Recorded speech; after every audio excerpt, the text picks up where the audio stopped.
il faut que je fasse le clip parce que je me dis, il y a des phases que tu vas pas comprendre. Alors que c'est con en vrai, tu vois. Je pense qu'il y a personne qui vous n'êtes pas des abrutis, vous allez comprendre le morceau. Mais moi, dans ma tête, je me dis, il va pas comprendre comme moi je le vois, tu vois. Et donc, du coup, j'ai tout le temps le clip dans la tête. Même si l'équipe me dit, ouais, tranquille, tu vois. On va faire des clips à chaque morceau, tu vois. Faut quitter la zone, quitter la zone, quitter la zone. J'étais le premier à l'eau, j'ai plus rien à prouver. Mes hommes en place tous scarifiés. Loi du talion, frappe des tailles, on défend des bâtiments qu'on nous a imposés. Salut Achille. Salut. Donc on est là pour parler un petit peu de ton actualité et notamment ton nouveau son aussi qui vient de sortir, donc Quitter la zone. Donc le premier EP s'appelait R et le concept c'est d'en sortir un tous les 3 mois si j'ai bien compris. Ouais. Le concept c'est ça, ouais. C'est de sortir un EP tous les 3 mois. Bon, je sais que ça fait un rythme un peu effréné du coup, parce que je sors les EP et je fais aussi les gamberges du coup. C'était une idée de Mehdi avec qui je travaille. Mehdi avec qui je travaille et qui m'a, on va dire, recruté pour venir dans le label où je suis aujourd'hui, Dance Code, tu vois. Et donc du coup, ce qui s'est passé, c'est qu'il a dit, les gars, je pense que ce serait une bonne idée de faire des EP courts, mais souvent. Au lieu de sortir par exemple un projet, par exemple un album, et puis après, tu l'as travaillé pendant 1 an, tu fais une promo pendant 15 jours, et en plus moi à mon niveau, peut-être même 1 semaine, et après on t'oublie, tu vois. Donc du coup, vaut mieux être présent et sortir des EP de qualité, que d'essayer de faire un album entier et que personne t'écoute en fait. C'était ça le but. Dans le son Mais dans l'assiette, tu dis à un moment, aucun plan de carrière, on veut juste niquer des mères. Est-ce que tu es vraiment dans l'optique, on laisse le temps faire les choses, on verra bien ce que ça donne, ou est-ce que là aujourd'hui tu as un vrai plan de carrière, des vrais objectifs? C'est bizarre déjà que tu me cites comme ça, ça fait bizarre. Du coup, mais non, non, l'idée c'est ça, on n'a pas vraiment de plan. Tout ce qu'on sait, c'est qu'on veut, comme tu dis, avant sortir les 4 EP du coup, et voir comment les choses vont arriver. Parce que voilà, moi, ça fait 10 ans que je fais de la musique maintenant, et j'ai fait beaucoup de plans, je vais faire ça, tu vas voir, je vais sortir ça, ça va être comme ça, machin, là. Et au final, il n'y a rien, et tu vois, il n'y a rien qui s'est passé. Donc maintenant, je sors les sons comme ça, et puis on verra. Dans Gamberge du soir 4, je dis des choses intéressantes comme une phrase que j'ai retenue. Je vois le game comme la rentrée des classes quand tout le monde met les mêmes vapeurs max. J'entends par là qu'il y a beaucoup de choses qui se font en ce moment, qui se ressemblent, qu'il y a un même move au sein du game. Ouais, c'est cool que tu parles de cette phrase aussi parce que en fait, pour moi, ça veut dire ça. Mais à la rentrée, quand il y a les vapeurs max, elles sont belles. Tu vois ce que je veux dire? Donc, tout le monde a les mêmes vapeurs max. Elles sont jolies les vapeurs max. Je peux pas dire que le voisin, ce qu'il fait, c'est nul. Je dis juste que ce qu'il fait, c'est la même chose que son voisin, puis le voisin d'à côté. C'est juste ça. Mais c'est de la bonne musique quand même. C'est un constat. C'est pas, en fait, c'était pas péjoratif. tu vois, c'était pas péjoratif. C'était pas dans le sens de dire, en gros, ils font tous de la merde. C'était pas ça, tu vois. Je suis pas dans ça, je m'en bats les couilles en plus. Pardon. Je m'en fous, tu vois. Mais le truc, c'est vraiment ça. C'est de dire, à la rentrée, tout le monde est frais. Si tu regardes les clips de tout le monde est frais dans les clips, les belles chaussures, les beaux machins. Ils sont tous frais. Mais c'est vrai que c'est un peu la même chose que le mec d'à côté, tu vois. Donc c'est pour ça que je dis ça. Je voulais parler un petit peu de ta polyvalence, parce que toi, c'est vrai que tu es un artiste qui touche un peu à tout. Donc, tu expérimentes à la fois des morceaux de kickage avec des couplets uniques, notamment dans tes freestyles avec les gamberges du soir, mais aussi dans R. On les boit, on les pisse, un pour tous, un pour 10. Tous les jours, c'est la crise. Plus de jus dans la prise, plus d'acide dans le matis. C'est pour ça que j'ai les prix. J'ai revendu à 10, j'ai gâché le bénéfice. Et après, tu as sorti aussi des sons un peu plus complets, comme Traîner ton fils ou là actuellement Quitter la zone. T'as laissé traîner ton fils, traîner ton fils. Traîner, c'est devenu un pro de la glisse. Des bénéfices. Je voulais savoir si tu pensais continuer dans cette voie de faire un petit peu tout, ou si tu voulais plus sortir des sons comme Quitter la zone prochaine. En fait, c'est pour ça que les gamberges sont là. En fait, les gamberges, c'est vraiment la cour de récré où tu dis ce que tu veux, les punchlines les plus dures et tout, machin. Et les EP, pour moi, ils étaient là plus pour essayer de faire des espèces de mini-albums où les gens, il y a peut-être des gens qui vont aimer les gamberges et quand je vais sortir Quitter la zone, ils vont dire je suis pas d'accord, enfin, pas que je suis pas d'accord, mais qu'ils aiment pas le son, tu vois. Et je l'entends, mais c'est pas pour autant que je vais arrêter de faire des morceaux comme Quitter la zone et c'est pas pour autant que je vais arrêter de faire les gamberges. En fait, ce que j'aime bien dans la musique, c'est de tout faire. Si je commence à m'enfermer, je sais que aujourd'hui, il vaut mieux avoir un rôle, tu vois. Donc toi, tu es le grand méchant, il y a le grand gentil, il y a le machin. Donc, je sais que chacun a son petit rôle normalement, mais j'aimerais bien, moi, avoir le rôle de celui qui fait ce qu'il veut. Donc du coup, je sors les gamberges pour les mecs qui aiment quand ça kick, et je sors les EP pour les gens qui aiment peut-être les trucs un peu plus mélodieux, tu vois. Justement, je trouve que ça se voit que tu es créatif donc, dans tes clips, dans tes tournures de phrases aussi. Tu fais des longues phrases avec des tournures un peu complexes. Même dans ton style vestimentaire, je trouve que tu es assez original. Je voulais savoir, est-ce que le rap, ça te rassasie dans ta créativité ou est-ce que tu penses que c'est temporaire et qu'à long terme, tu vas peut-être t'ennuyer? J'ai commencé le rap, comme je t'ai dit, il y a 10 ans et on a voulu se structurer, tu vois. Donc du coup, j'ai un pote avec qui je rappais à l'époque, qui s'appelle Mohamed, il a fait une école de son, donc il a fait de l'ingénierie de son. Et moi, j'ai fait une école de vidéo. Donc du coup, je suis allé dans une école de journalisme à Toulon, où ils faisaient de la vidéo. Moi, je m'en foutais du journalisme, je ne vais pas travailler à BFM, mais ce que je voulais, c'était savoir comment une caméra marche, comment tu fais un plan, voilà, des choses comme ça. Et donc du coup, grâce à ça, j'ai rencontré Alex, avec qui aujourd'hui je fais les clips. Et c'est ce qui fait que les clips, ils sont comme ça, tu vois. Et aujourd'hui, moi, le rap, il me rassasie aujourd'hui. Je fais ça tous les jours, ça me prend beaucoup de temps. J'ai arrêté de travailler pour ça, donc je veux faire ça, tu vois. Mais après, plus tard, faudrait d'abord que je réussisse dans ça, tu vois, pour pouvoir faire autre. J'ai pas envie de m'éparpiller, quoi. Et justement, pour être aussi créatif et polyvalent, c'est quoi tes inspirations dans le rap? Je crois que tu écoutes pas mal de rap US aussi. Ouais, non, C'est quoi tes rappeurs préférés? franchement, c'est un peu tout. En ce moment, ouais, des mecs dans ce moment que j'aime bien. Bah, les gens, là, ça fait la deuxième fois que je le dis, mais j'ai bien aimé dans la créativité et dans l'écriture. Enfin, pas dans l'écriture, mais plus dans la créativité des morceaux. J'ai bien aimé le dernier album de Cat Cuss, mais vraiment, j'étais surpris. J'étais vraiment été surpris, tu vois. J'ai trouvé ça hyper musical et tout, j'ai trop aimé. Et après, il y a des mecs comme Captain Roshi, il y a des mecs comme, tu vois, des gars comme ça aussi qui vont, putain, mais tu vois, ils sont chauds, tu vois. Ouais, moi j'aime bien, en tout cas. Mais ouais, si il faut faire un grand écart, je te dirais ça. Captain Roshi, Cat Cuss. Ouais, voilà. En ce moment, il y a beaucoup de rappeurs, des rappeurs français qui se mettent un petit peu au délire de la drill UK. Ouais. Je voulais savoir si toi, c'était un truc qui te tentait du coup pour rester dans ta Oui, parce que par exemple, je crois que Gamberge 4, c'est un truc un peu UK comme ça. Ouais, mais en fait, si je fais du UK, j'aimerais bien rapper UK aussi, tu vois.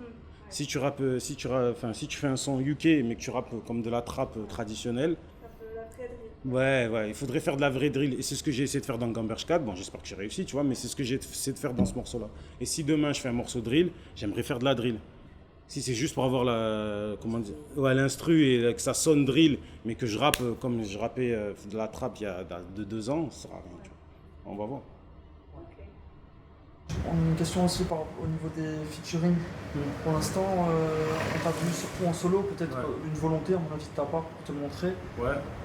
Je sais pas si tu as des idées, si tu as des aspirations à ce niveau-là, ou si tu as des choses de prévues que tu peux nous en parler. J'ai des choses de prévues, mais c'est vraiment avec des gens que je connais ou que je côtoie, tu vois, parce que c'est des gens que j'aime bien leur musique, ou on a des gens en commun, tu vois. Donc là, je sais que je suis en train de préparer un truc avec Guapo Cartel de Marseille. Et je suis en train de préparer un truc avec Tyrick aussi de la Castellane, parce que c'est un mec de mon quartier. Et après, non, j'ai pas trop de feat, parce qu'en vrai, je suis un égoïste, quoi. Genre quand j'écris un son, je pense à personne, tu vois, je pense à moi. Ouais, c'est pas que c'est pour soi, mais c'est rare que j'écoute une instru, je me dis, ah ouais, je vois lui dessus, tu vois. Tu vois, genre, je le fais moi-même, s'il faut chanter, je vais chanter, s'il faut truc, je fais tout ça. Puis il y a l'autotune maintenant. Comment, toi, tu penses tes morceaux, comment tu les écris? Si tu prends plus des notes dans la vie de tous les jours, si tu préfères être en studio, chez toi, comment tu fais un son entre guillemets? En fait, du coup je vais te donner des secrets là. Je vais te donner des trucs. C'est ça qu'on veut. Je vais te donner la recette, mais... Ouais, je vais te donner la recette si je te dis ça. Mais en fait, j'écris pas de texte. J'ai d'abord l'instru, et dans mon téléphone, j'ai que des premières phrases. J'ai pas tout le reste.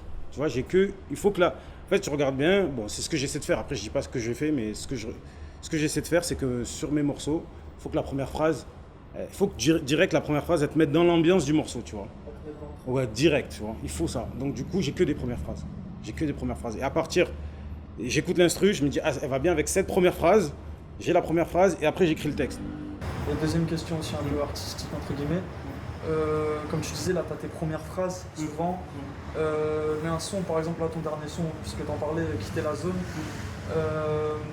tu as souvent le thème avant dans ta tête, ou alors c'est le fait d'écouter des prods qui te donnent le thème. Un son comme Traîner ton fils que tu as fait, où c'est un peu du storytelling. Ouais. Au final, tu avais peut-être le thème un peu avant, peut-être un des seuls. Ah ben, c'est Mehdi, tu vois. Mehdi, il a fait l'instru. Mehdi fait l'instru. En plus, il y a une première version de celle-là, plus kickée, tu vois, moins chantée, qui n'est jamais sortie. Et donc, du coup, Mehdi me dit, on devrait faire ça. Essaie de faire ça, tu vois. Donc, du coup, j'y vais, je le fais, on le fait en kickant comme ça. Tout le monde dit, ouais, c'est bon, on y va, on fait le clip et tout, machin. Et je crois, pendant le tournage du clip, j'ai dit, les gars, on change de morceau. Donc, du coup, on a changé le morceau et on l'a fait, le morceau là que vous avez entendu. Ouais, c'est pendant qu'on tournait, je me suis dit, mais non, les images qu'on a, c'est pas pour un morceau comme ça, tu vois. Et donc, du coup, on a fait l'autre version. Et c'est comme ça qu'on a fait le truc. Donc, vraiment, et c'est la seule fois où on a fait l'inverse, tu vois, où on avait un thème et on a fait l'instru. Mais souvent, c'est d'abord l'instru et après le thème. Tu parles souvent de la galère, des règlements de compte, même dans tes sons en général, mais aussi des affrontements avec la police. Et tu dis notamment, si je meurs quand je me fais contrôler, c'est un assassinat déguisé. Et je voulais savoir qu'est-ce que tu pensais du mouvement actuel de Black Lives Matter, des violences policières et du racisme dans la police. Je vais pas te dire, ah c'est nul, c'est pas bien, tu vois. Est-ce que tu penses que tu pourrais faire peut-être un EP plus dirigé vers ça? Non, mais même, on m'avait dit, il y a des gens qui m'avaient écrit, mais pourquoi tu parles pas de ce qui se passe en ce moment? Bah, déjà parce que j'avais sorti d'autres sons et que c'était pas dans le processus, tu vois. Et je suis mal à l'aise avec ça, parce que j'ai l'impression que tu utilises l'actualité au final pour parler de toi. Et je trouve que la cause, elle est plus grande que toi. Donc si moi je suis là, il y a un truc, il y a un mec qui s'est fait assassiner par la police et je dis, ah les gars, j'ai sorti un morceau et tout, je trouve ça limite, tu vois. Donc si j'avais un morceau qui devait sortir à ce moment-là, ben, tant mieux, tu vois. Par exemple, on a fait encore un autre, peut-être les gens ils vont se dire, ah mais ça me fait penser à cette histoire-là, tu vois. Mais jamais, je pense pas utiliser l'actualité pour faire un morceau, pour rebondir dessus. Je l'ai fait un peu avec le Corona et encore le premier Gamberge, mais encore c'était vraiment, voilà, c'était une intro, tu vois. Mais vraiment, j'essaie de pas, surtout les trucs morbides comme ça et tout, j'essaie de pas trop y toucher, tu vois. Ouais. J'ai remarqué qu'il y a souvent l'image du dé qui revient dans tes clips, et aussi même quand tu commandes sur les réseaux, etc. Je voulais savoir, qu'est-ce que ça représentait pour toi? Est-ce que tu crois à la chance dans la vie? Ben, en fait, le dé, ça représente le hasard, tu vois. Et le hasard, ben, en fait, il n'y a pas de... Je sais pas comment te dire. On peut essayer de programmer les choses et tout, mais il y a tout le temps quelque chose qui va faire que ben, ça se passe jamais comme prévu. C'est rare que ça se passe comme prévu. Et donc, du coup, le dé, c'est un rapport avec la pochette, c'est un rapport avec le titre final, quand on va voir tous les titres de ce qu'on fait. J'aime bien ce truc-là de la fortune, de se dire qu'on est... Comment dire, on n'est pas maître de sa vie, en fait, tu vois. Regarde, on est tous nés de familles, de personnes différentes, dans des milieux différents. Aujourd'hui, on est là, on se parle, mais on est tous différents, tu vois. Et donc, du coup, le dé, ça représente ça, le hasard, tu vois. Donc, et tu verras au fur et à mesure que, pourquoi j'utilise le dé. Mais je trouve que c'est une belle symbolique, tu vois. Ouais. Tu parles aussi souvent du mauvais côté un petit peu de la cité, de la galère, etc. Dans Gamberge du Soir 2, tu dis « Je serais pas là si j'étais riche ». Est-ce que tu as un petit peu des regrets de vivre dans cet environnement-là? Est-ce que ça t'a quand même apporté du positif? Ouais, franchement, après, tu vois, des fois, tu vas vouloir faire des trucs, c'est juste l'argent qui te bloque. Aujourd'hui, je travaille, j'ai de la chance, je travaille avec une équipe carrée, mais tout ce que j'ai pu faire, c'est grâce à l'argent, dans le sens parce qu'ils investissent sur moi et qu'on fait de la musique et tout ça, tu vois. Mais tout ça, je ne l'avais pas avant. Et si eux, ils ne me l'offrent pas, ben là, je serais à la Castellane, dans mon appartement, tranquille, tu vois. Et ça veut dire aujourd'hui, tu es là, tu dis c'est super ce que tu fais, je peux m'exprimer. Mais si je peux m'exprimer, c'est aussi grâce à l'argent, en vrai, tu vois, parce qu'eux, ils peuvent me financer. Moi, j'étais là avec ma caméra DV, tout seul. Je faisais des clips, on voyait la rallonge et tout. Moi, demain, je gagne de l'argent. Je veux pas que mon fils fasse du rap. Parce qu'il va faire du rap, je vais l'amener dans une bonne école, il va être avocat d'affaires et il va pas me faire chier, tu vois, genre, il va pas rapper. Non, tout ça. Et du coup, ton école d'audiovisuel, ça t'a bien aidé du coup pour un peu t'approprier ce que tu voulais avoir par toi-même? Surtout savoir comment je peux faire pour retranscrire ce que j'ai dans la tête à l'image, tu vois. Et savoir ce qui est possible, ce qui n'est pas possible. Même si des fois je demande l'impossible, il y a des trucs, tu vois, c'est bien travaillé et tout, ça prend du temps. Par exemple, quitter la zone, il y a une semaine de préparation avant, il y a une semaine, voire 10 jours de montage après. Et si on ne devait pas rendre le clip, on aurait continué de travailler le clip, tu vois. Donc j'essaie de quand même, grâce à l'audiovisuel et l'école d'audiovisuel, je sais ce que je veux et je sais ce que je peux faire et ce que je peux pas faire. Toi, tu fais partie des gens qui pensent que l'audiovisuel c'est important et qu'on regarde le plat avant de le manger, entre guillemets, qu'on regarde un peu avant d'écouter peut-être. Ben, c'était un peu le débat, tu vois. On en parlait avec l'équipe. Moi, par exemple, j'ai du mal à sortir un son s'il n'y a pas le clip. Tu vois, à mort. Tu vois, c'est rare, tu vois. Je vais rarement sortir un son tout seul, tu vois. Parce que déjà, quand j'écris, ben, j'ai le clip dans la tête. Ouais, c'est à mort imagé. Donc, du coup, il faut que je fasse le clip parce que je me dis, il y a des phases que tu vas pas comprendre. Alors que c'est con en vrai, tu vois. Je pense qu'il n'y a personne qui vous n'êtes pas des abrutis, vous allez comprendre le morceau. Mais moi, dans ma tête, je me dis, il va pas comprendre comme moi je le vois, tu vois. Et donc, du coup, j'ai tout le temps le clip dans la tête. Même si l'équipe me dit, ouais, mais tranquille, tu vois. On va faire des clips à chaque morceau, tu vois. Mais j'essaye en tout cas. Et justement, en parlant de clip, donc ton dernier clip de Quitter la zone, qui était vraiment super bien, il a été réalisé par Alexandre Lotte. Et c'est pas la première fois que vous travaillez ensemble. Ben, tout ce que j'ai fait jusqu'à maintenant, c'était avec Alex. Ouais. Parce qu'en fait, Alex, comme je te dis, on s'est rencontrés à l'école. Et j'allais le voir de temps en temps. Je disais, ah, ça va et tout. Bon, franchement, c'est bien ce que tu fais et tout. Tiens, écoute ce son et tout. Tu vois, je faisais écouter et tout. Ah, c'est pas mal et tout. Si tu veux, on le travaille celui-là. Je dis, ok, ça va. Et fil en aiguille, on est devenus potes. On a fait tous mes clips. Là, ça va faire. On s'est rencontrés encore en 2013. Voilà, on est en 2020. Et tous les clips que j'ai pu sortir depuis 2013, c'est avec lui. Est-ce qu'il y a un dernier clip qui t'a marqué d'un autre artiste un clip que tu as vraiment adoré? Il y a le dernier Lefa. Hein. Ouais. Ah, le dernier Lefa, il était chaud. Hein. Franchement, en plus, on était sur le montage d'une autre. Ouais. J'ai dit, ah ouais, quand même, tu vois. Ah, il y a du niveau, il était chaud. Hein. J'ai eu la pression un peu. Enfin, c'est pas que je me compare à Lefa, mais je me dis, tu vois, les gens, ils s'en foutent. Quand ils vont regarder un clip, que ce soit celui de Lefa ou du mec ou le voisin d'à côté, et tu vois, ils veulent la même qualité. Donc, du coup, je me suis dit, ah ouais, non, le dernier Lefa, il était chaud. Il y en a un qui me vient en tête, celui-là. Dans le clip de R, donc c'est un clip encore une fois très original et il y a beaucoup de refs de grands classiques du cinéma, donc beaucoup de scènes qui s'enchaînent. Et je voulais savoir quel était ton lien un petit peu avec le cinéma. Est-ce que tu étais un passionné? Moi, je vais te dire maintenant. Moi, je suis un escroc, je connais rien. Okay. Je connais pas d'acteur. Moi, je dis, le mec qui a fait le film je connais rien au cinéma. Je regarde pas, je suis pas cinéphile. Alex, c'est un cinéphile, tu vois. Alex, il adore ça. Et il a une carte d'abonné, je savais même pas que ça existait. Tu vois, tu as une carte d'abonné où tu vas au cinéma de temps en temps. Ben, moi, j'ai pas ça, je connaissais pas. Et en fait, ce qui se passe, c'est que lui, il a énormément de rêves. Et moi, en fait, quand j'écris, je dis, ben là, je veux une image, le mec, il fait ça. Là, je veux une image, le mec, il fait ça. Et donc, lui, après, il essaie de tout trouver à chaque fois. Les gens, ils disent, oh, mais putain, vous avez tellement de culture et tout, comment vous faites? Mais en fait, c'est l'inverse. On cherche pas le film, on cherche l'action.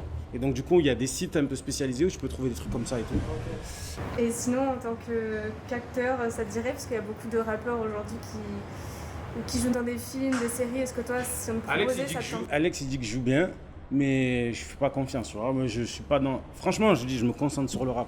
J'aimerais bien faire quelque chose de... On va pas dire important, parce que ça fait présomptueux, ça fait le mec, tu vois. Mais j'aimerais bien faire quelque chose dans le rap, tu vois. J'aimerais bien.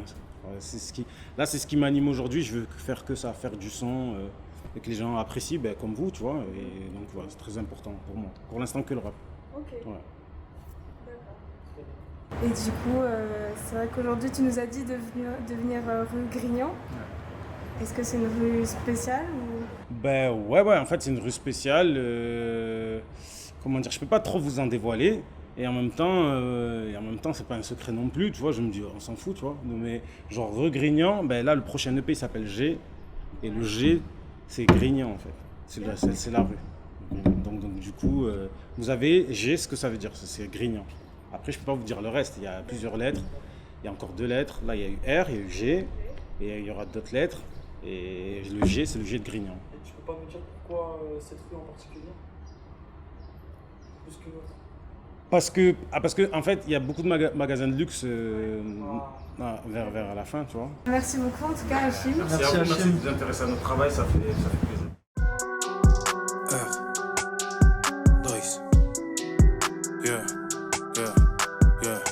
On descend sur la ville.